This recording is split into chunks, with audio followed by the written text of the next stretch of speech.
Pak, ijazah Pak Jokowi dikatakan 99,9% palsu. Tidak datang ke Pak Jokowi menginterview baik-baik. Tidak datang ke Gajah Mada interview baik-baik, tapi dengan cara rame-rame. Lalu kemudian perginya bukan interview Pak, tapi ke kuburan.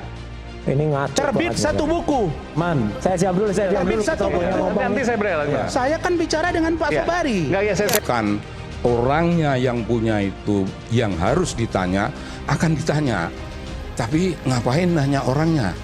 Karena para peneliti ini tidak memiliki kewajiban hukum untuk bertanya pada orangnya. Mengapa tidak ada kewajiban hukum? Karena orangnya ini akan dipanggil oleh para penegak hukum yang wajib. Tolong datangkan ke pengadilan. Enggak pada datang. Suasana makin menarik ketika Razman mencoba meremehkan Pak Sobari hanya karena latar belakangnya seorang budayawan. Dari gesturnya, Razman terlihat seolah ingin menggiring opini bahwa orang di luar ranah hukum atau forensik dokumen tak layak bicara soal ijazah. Tapi justru disitulah kejutan muncul. Razman mencoba mengintimidasi dengan pertanyaan metodologis. Kalau mau meneliti suatu objek, bukankah peneliti wajib mendatangi atau menemui langsung objek yang diteliti? Maksudnya jelas menggiring opini bahwa pihak yang mengkritisi ijazah Jokowi tidak pernah menemui Jokowi atau memegang langsung dokumen aslinya. Mas Sobari, Mas kan mantan wartawan, pernah jadi direktur budayawan. Oke, saya mau diskusi sedikit. pakai mikrofon itu. Kalau kita, kan tadi katanya ahli metodologi Pak. Iya. Kalau kita meneliti satu objek, katakanlah kepala daerah, si A, kita dengan menggunakan metodologi kajian, ada interview, ada sampel, ada data-data yang kita punya, wajib tidak kita datangi si objek yang dimaksud karena dia objek utama dari kajian? Wajib tidak? Yang dikaji kan ijazah, bukan orang. Nah, yang punya ijazah itu siapa? Emang barang mati itu?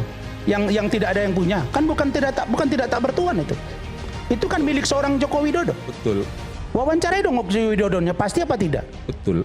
Buku ini Gibran Endgame, dibahas Gibran.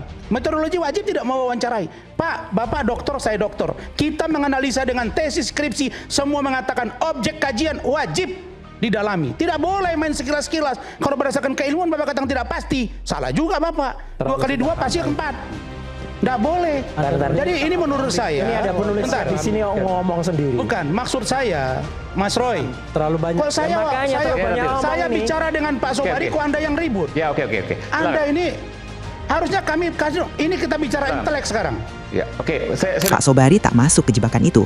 Ia menjawab dengan tenang bahwa dalam konteks perkara hukum tidak selalu peneliti yang harus mendatangi objek. Justru dalam proses peradilan, pihak yang berkepentingan bisa dipanggil dan dimintai keterangan oleh penegak hukum. Artinya mekanisme formalnya ada. Ia juga menyinggung bahwa dalam beberapa kesempatan sidang, kehadiran yang dinantikan justru tidak terjadi, yaitu Jokowi mangkir. Ya.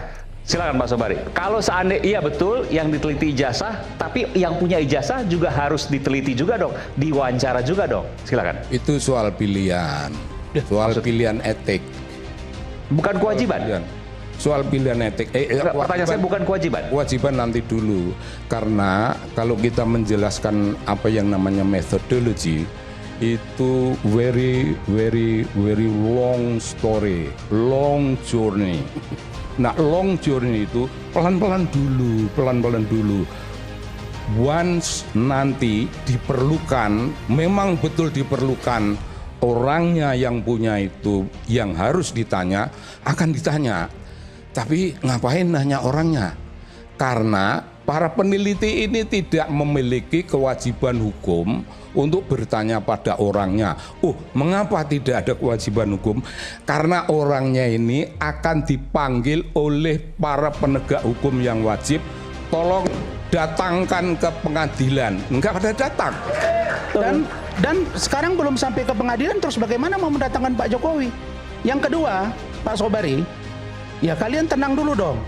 Saya sudah cukup tangguh berhadapan dengan 4 orang ini. Orang pintar semua ini, saya paling bodoh di sini.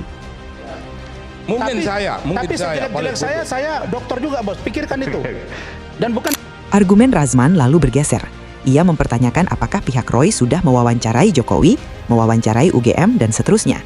Narasinya ingin menunjukkan bahwa penelitian tanpa konfirmasi langsung adalah cacat. Tapi Razman Termul ini lupa bahwa dalam praktik akademik dan investigatif ada banyak metode studi dokumen, analisis komparatif, uji forensik terhadap salinan resmi, hingga telaah arsip. Wawancara memang salah satu metode, tapi bukan satu-satunya. Perdebatan bahkan sempat melebar ke hal yang kurang relevan, seperti menyinggung ziarah Roy ke makam orang tua Jokowi, lalu dikaitkan dengan terbitnya buku Gibran and the Game.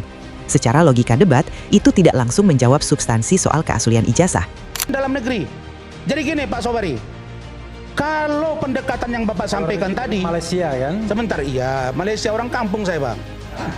Yang saya mau katakan, kalau ada metodologi, terus kajian objek tertentu tidak dilakukan pendalaman terhadap dia, lalu kemudian dengan konsep panjang dan lain sebagainya, Pak, ijazah Pak Jokowi dikatakan 99,9% palsu.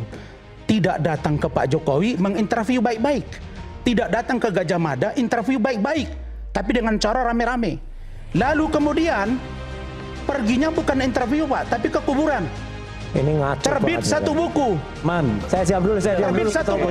Nanti saya beri lagi. Saya kan bicara dengan Pak Sobari. Enggak, ya saya udah paham. Jadi gini, sebentar. Terlalu banyak Saya- kita ngomong. Bentar. Jadi gini, maksudnya begini. Jadi saya jelaskan, saya udah paham maksudnya, Bung Ya. Rasman. Tidak pernah diwawancara Pak Jokowi, tapi keluar kesimpulan. Ya, Apakah ijazahnya 99,9% palsu atau misalnya Gibran Ya. Endgame ya. Wapres tak lulus Tak lulus ijazah, tak lulus SMA. tak lulus SMA. Ya. Jadi belum mewawancarai objeknya, Ya, tapi kemudian sudah menyimpulkan. Apakah Ya. itu salah?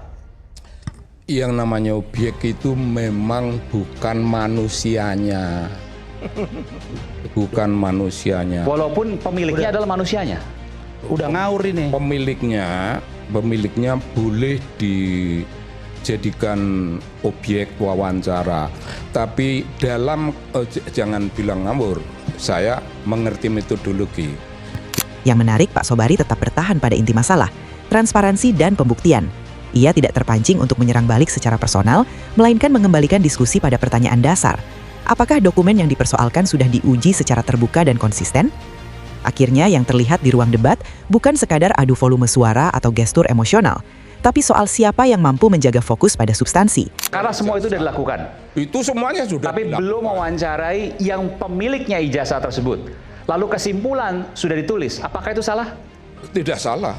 Tidak salah. Artinya mewawancarai pemilik ijazah itu tidak wajib. Tidak salah. Tidak wajib. Kalau Nah, mau sebentar, Pak. Pertanyaan saya sederhana. itu soal pilihan, bukan soal Artinya wajib. tidak wajib. Tidak wajib. Itu Tidak soal wajib. pilihan. Oke, baik. Soal pilihan. Saya mau Begini, bantah. Gini, sebentar. Oke. Dulu, Satu, Bung. Roy dulu, Tunggu dulu. Tesis yang saya bahas. Entar, nggak dokter ini, Pak. Nggak lulus satu Pak Sobari kata ini. dulu, satu kata dulu, Bung. Iya. Kalau para peneliti ini sudah sampai pada satu titik yang namanya reliability, wah, this is already reliable. Ya. Kalau sudah sampai pula pada namanya validity, this is already valid. Ya valid, itu sahih. Itu keputusan para peneliti. Begini ya, saya tambahkan Itu saja. sedikit ya, begini. Dalam isu sensitif seperti ini, publik biasanya lebih tertarik pada kejelasan metodologi dan konsistensi argumen, bukan pada serangan personal atau pengalihan isu. Karena semakin jauh debat melenceng dari pokok perkara, semakin besar kesan bahwa inti pertanyaan belum benar-benar terjawab.